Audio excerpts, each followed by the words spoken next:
सुबह के 8 बज चुके थे, लेकिन चंपा अभी तक गहरी नींद में सो रही थी।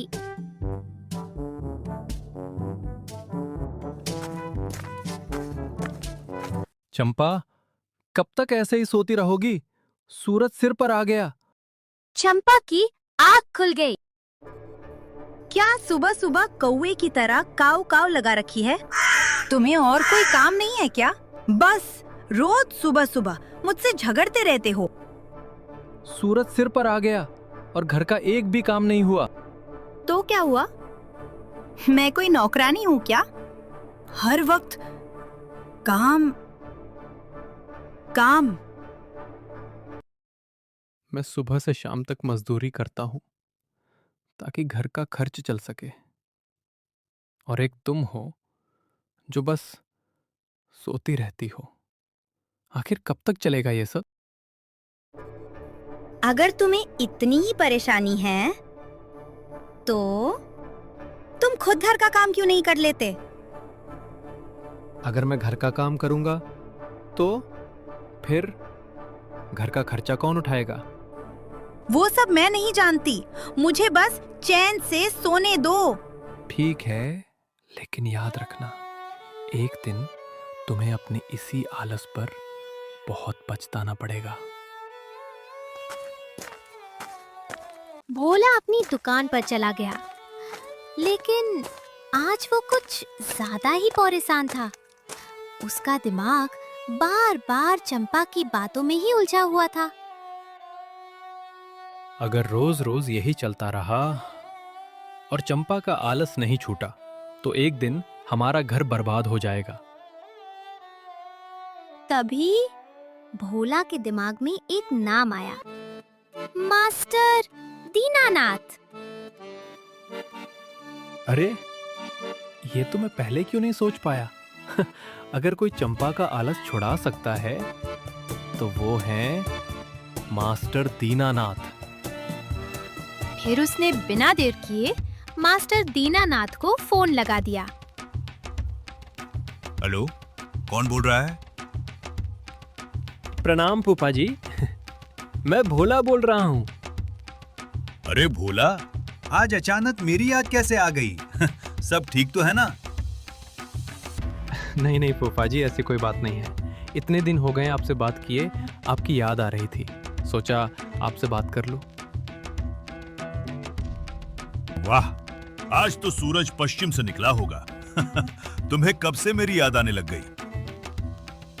और वैसे भी फूफा जी, हमारी शादी होने के बाद आप एक बार भी हमारे घर नहीं आए हमसे मिलने के लिए।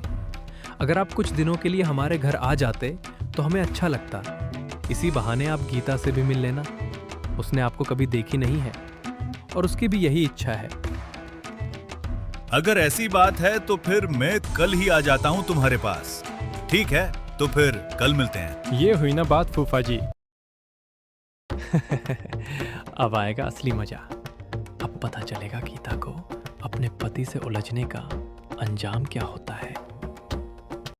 शाम को भोला काम से घर लौटा। उसने देखा उसकी पत्नी गहरी नींद में सो रही थी और घर में खाने के लिए सिर्फ सुबह का बचा हुआ खाना पड़ा था। भोला को बहुत गुस्सा आया, लेकिन अगले ही पल उसने खुद को रोक लिया।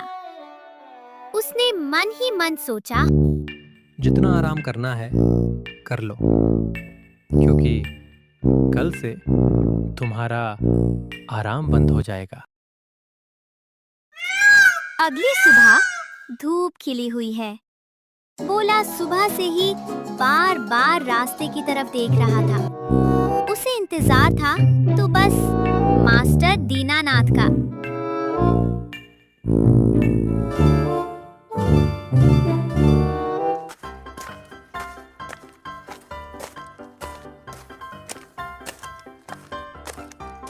अरे भाई, ये मिठाई कितने की दी? 600 रुपए किलो साहब। क्या कहा? 600? इतने में तो पूरी दुकान खरीद लूं। साहब जी, आजकल सब चीजें महंगी हो गई हैं। मैं सिर्फ 500 रुपए दूंगा। नहीं साहब जी, इतने में घाटा हो जाएगा। दे दो, नहीं तो यही मुर्गा बना दूंगा मैं। साहब, आप पहले स्कूल में पढ़ाते थे क्या? हाँ, तुम्हें कैसे पता? अरे मास्टर जी, आपकी बातों से ही पता चल गया। सुबह सुबह बोनी का टाइम है, इसलिए आप ले जाइए। जब मास्टर दीनानाथ स्कूल में पढ़ाया करते थे तो वो बहुत ही अकरू और बात बात पर चिढ़ने वाले मास्टर हुआ करते थे। भोला घर के बाहर खड़ा था। दूर से मास्टर दीनानाथ आते हुए दिखाई देते हैं। भोला दौड़कर उनके पास जाता है। फूफा जी, आप आ गए। मैं कब से आपका इंतजार कर रहा था। हाँ बेटा, थोड़ा सफर लंबा था। चंपा, जरा बाहर आना। क्या हुआ? कौन आया है? ये है मेरे फूफा जी, मास्टर दीनानाथ। नमस्ते फूफा जी। खुश रहो बहू। फूफा जी, कुछ दिन हमारे घर पर ही रहेंगे। तुम्हें इनका अच्छे से ख्याल रखना है। किसी भी चीज की इन्हें कमी महसूस नहीं होनी चाहिए। फूफा जी, आप पहले थोड़ा आराम कर लीजिए। कुछ दिन मतलब अब मेरी नींद तो गई।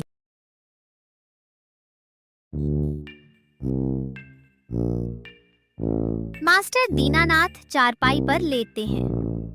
थोड़ी ही देर बाद जोर जोर से खर्राटे की आवाज आती है।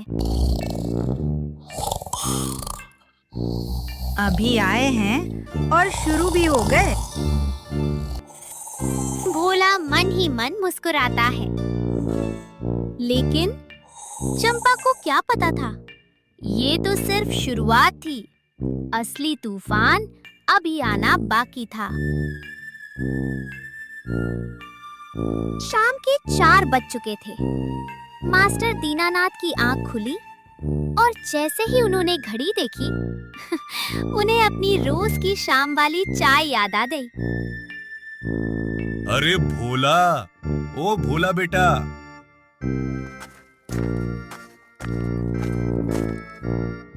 जी फूफा जी, कुछ चाहिए? शाम के 4 बज गए हैं। अब मेरा चाय पीने का समय हो गया है। जरा बहू से कहो मेरे लिए बढ़िया सी अदरक वाली गर्मा गर्म चाय बना दे। अभी कहता हूँ फूफा जी।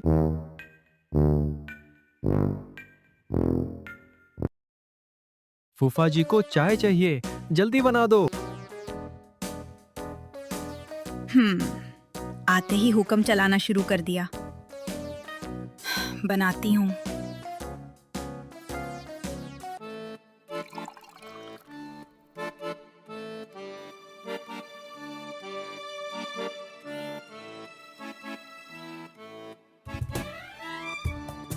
वाह वाह बहू, तुम्हारे हाथ की चाय पीकर तो आत्मा ही खुश हो गई।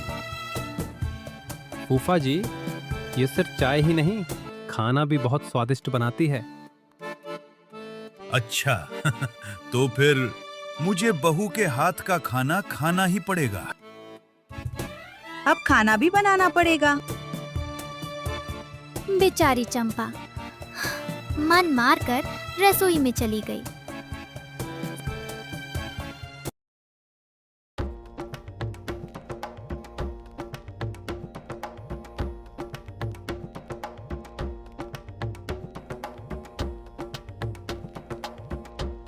वाह बहू, सच में तुम तो बहुत स्वादिष्ट खाना बनाती हो।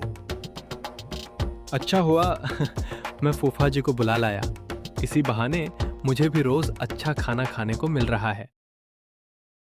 सुबह के 5 बजे अलार्म बजा और मास्टर दीनानाथ एकदम फुर्ती से उठ बैठे।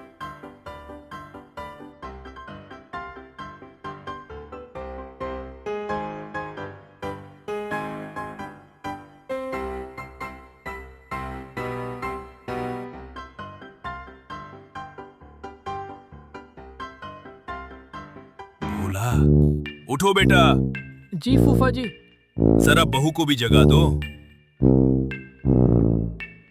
चंपा, उठ जाओ। ओह, क्या हुआ? सुबह सुबह क्यों चिल्ला रहे हो? फूफा जी को चाय चाहिए, जल्दी बना दो। इस फूफा जी ने तो मेरा तो जीना हराम कर दिया। न ठीक से सोने देते हैं, न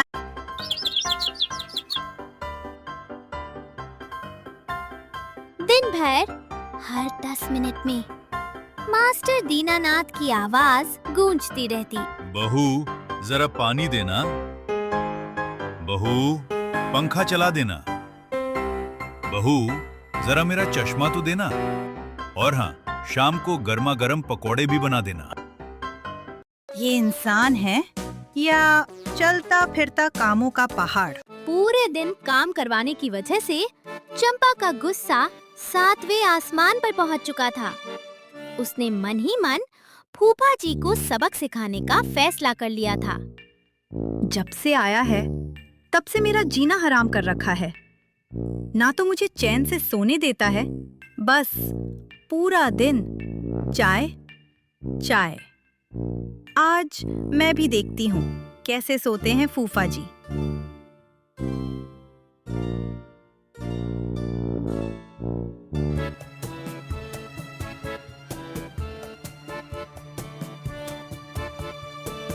जब वो पकौड़े बना रही थी तो उसने उसमें ऐसी चीज मिला दी जिससे फूफा जी को पूरी रात नींद न आए।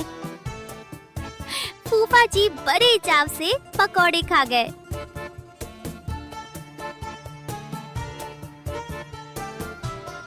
वाह बहू, आज तो पकोड़े बड़े स्वादिष्ट बने हैं।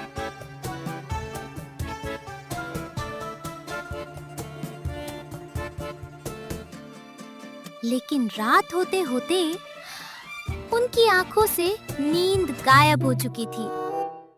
आधी रात बीत चुकी थी, लेकिन फूफा जी करवटें ही बदल रही थी। अरे ये क्या हो रहा है?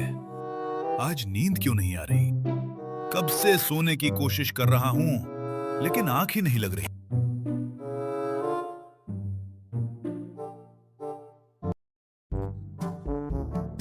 क्या हुआ फूफा जी, अभी तक सोए नहीं? क्या बताऊं बहू, नींद आने का नाम ही नहीं ले रही। पता नहीं आज क्या हो गया है। अरे फूफा जी, आप बिल्कुल चिंता मत कीजिए। मैं अभी आपके लिए गर्मा गर्म दूध लेकर आती हूँ। उसे पीते ही आपको गहरी नींद आ जाएगी। अच्छा बहू, तो जल्दी ले आओ। गीता रसोई में गई। इस बार भी उसने दूध वही चीज मिला दी। फिर मुस्कुराते हुए दूध का गिलास लेकर वापस आई। लीजिए फूफा जी, पूरा दूध पी लीजिए। फिर देखिए कितनी अच्छी नींद आती है। लेकिन दूध पीने के बाद फूफा जी की बची खुची नींद भी उड़ गई।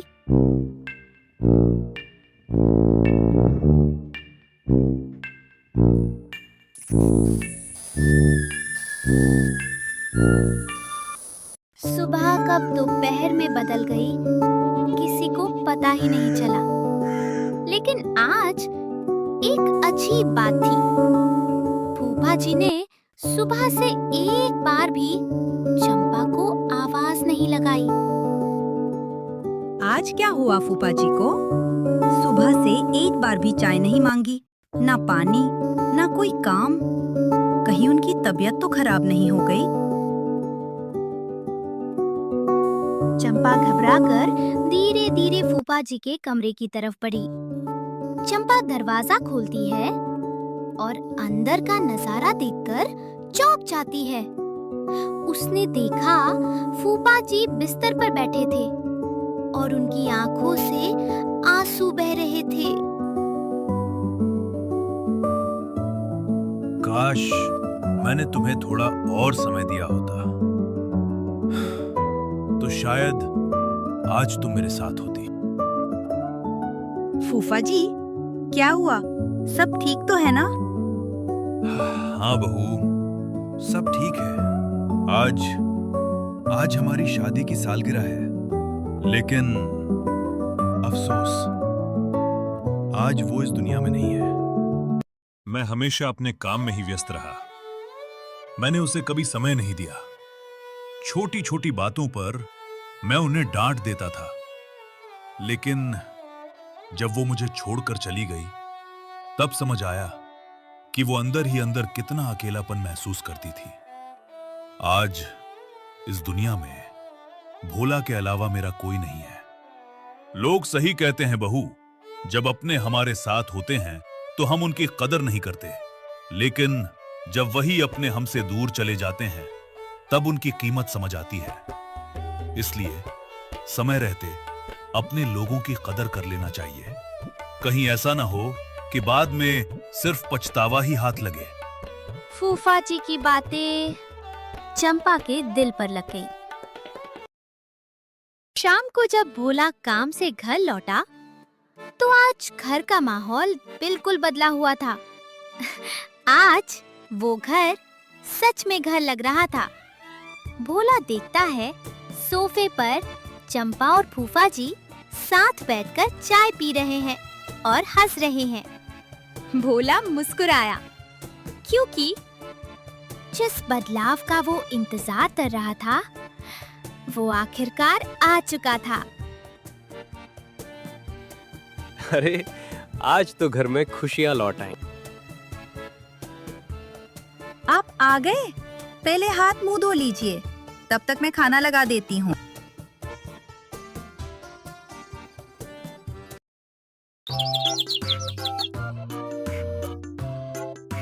उस दिन के बाद चंपा पूरी तरह बदल गई। अब वो सुबह सबसे पहले उठती, समय पर घर का काम करती, भोला का ख्याल रखती और उनका घर हमेशा खुशियों से भरा रहने लगा। दोस्तों, आलस कुछ समय का आराम जरूर देता है, लेकिन मेहनत पूरी जिंदगी की खुशियां देती है। और सबसे जरूरी बात, जब तक अपने हमारे साथ हैं, उनकी कदर कीजिए, क्योंकि समय निकल जाने के बाद सिर्फ पछतावा ही बचता है। अगर आपको ये कहानी पसंद आई हो तो वीडियो को लाइक करें, अपने दोस्तों के साथ शेयर करें और ऐसी ही मजेदार और सीख देने वाली कहानियों के लिए बास्तून को सब्सक्राइब करना बिल्कुल मत भूलिए।